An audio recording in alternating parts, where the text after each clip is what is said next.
A paz de Jesus, tudo bem com vocês? Meu nome é Lucas e hoje nós estamos em mais um dia da Bíblia no nosso dia a dia. Hoje nós vamos fazer a leitura de Lucas, capítulo 7. Mas antes de tudo, vamos fazer a oração do Espírito Santo para que ele possa nos guiar nessa nossa leitura. Em nome do Pai, do Filho e do Espírito Santo. Amém. Vinde, Espírito Santo, enchei os corações dos vossos fiéis e acendei neles o fogo do vosso amor. Enviai o vosso Espírito e tudo será criado, e renovareis a face da terra. Oremos. Ó Deus, que instruíste os corações dos vossos fiéis com a luz do Espírito Santo, fazei que apreciemos retamente todas as coisas segundo um mesmo Espírito e gozemos sempre da sua consolação por Cristo, Senhor nosso. Amém.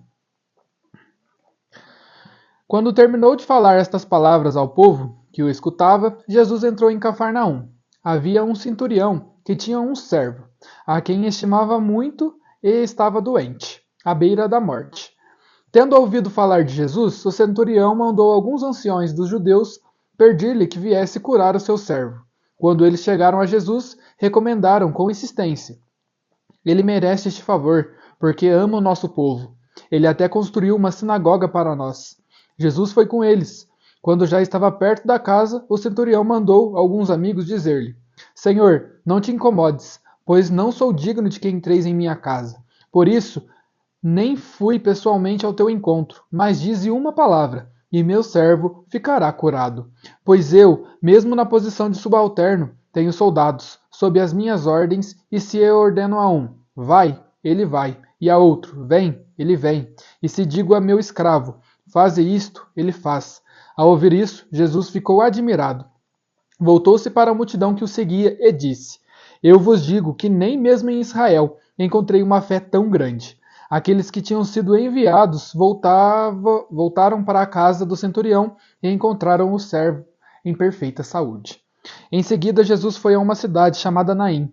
Os seus discípulos e uma grande multidão iam com ele. Quando chegou à porta da cidade, coincidiu que levavam um morto para enterrar, um filho único, cuja mãe era viúva. Uma grande multidão da cidade a acompanhava. Ao vê-la, o Senhor encheu-se de compaixão por ela e disse: Não chores. Aproximando-se, tocou no caixão, e os que carregavam pararam. Ele ordenou: Jovem, eu te digo, levanta-te. O que estava morto sentou-se e começou a falar, e Jesus o entregou à sua mãe. Todos ficaram tomados de temor e glorificavam a Deus, dizendo: Um grande profeta surgiu entre nós, e Deus veio visitar o seu povo. Esta notícia se espalhou por toda a Judéia e pelas redondezas inteiras. Os discípulos informaram a João sobre estes fatos. João então chamou 2 deles e os enviou ao Senhor para perguntar: És tu aquele que há de vir ou devemos esperar outro?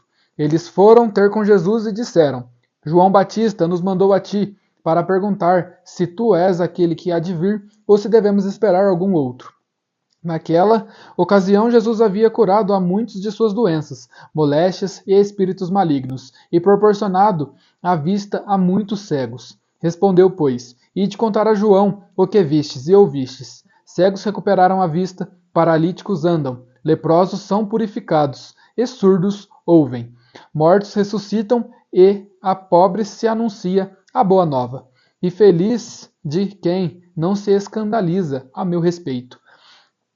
Depois que os mensageiros de João partiram, Jesus começou a falar às multidões sobre João.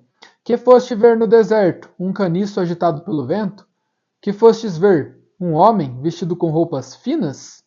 Os que vestem roupas finas e vivem no luxo estão nos palácios dos reis. Que fostes ver então? Um profeta? Sim, eu vos digo. E mais que um profeta, este é de quem está escrito: Eu envio meu mensageiro à tua frente, para preparar o teu caminho diante de ti.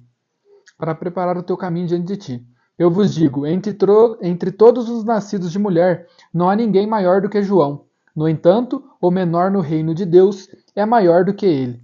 Todo o povo que o escutava e até os publicanos reconheceram a justiça de Deus e deixaram-se batizar com o batismo de João.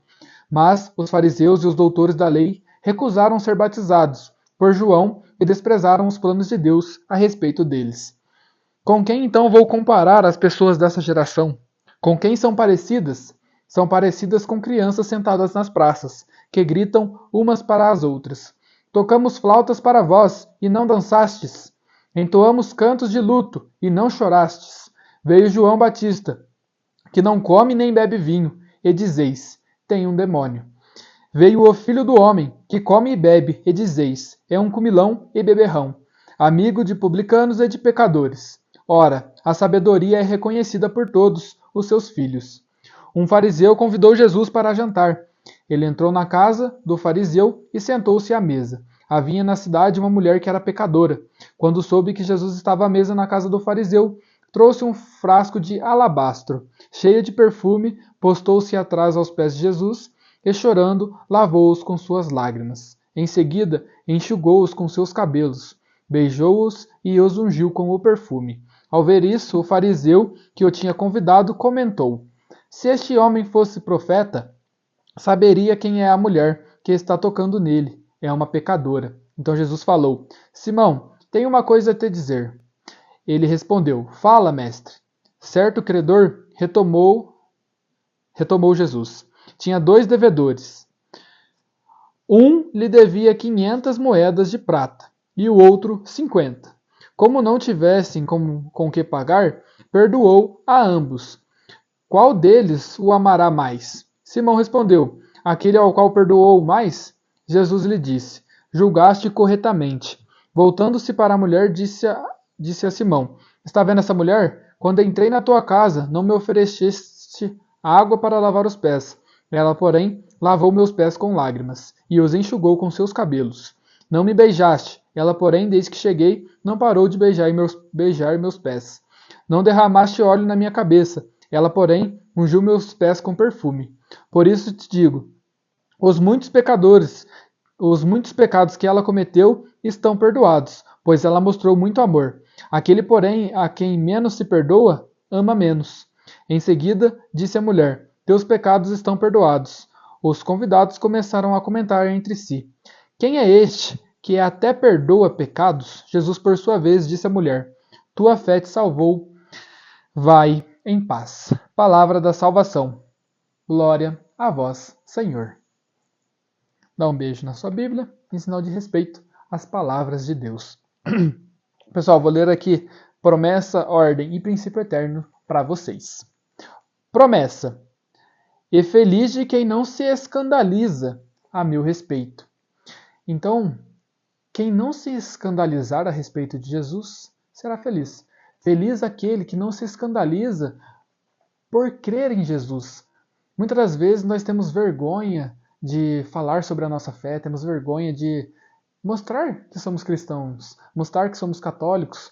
Muitas das vezes a gente tem um pouco de vergonha de falar na roda de amigos nossos a nossa fé, mas que a gente não se escandalize por conta de Jesus, que nós tenhamos uma fé firme e confiante em Deus, para assim sermos felizes.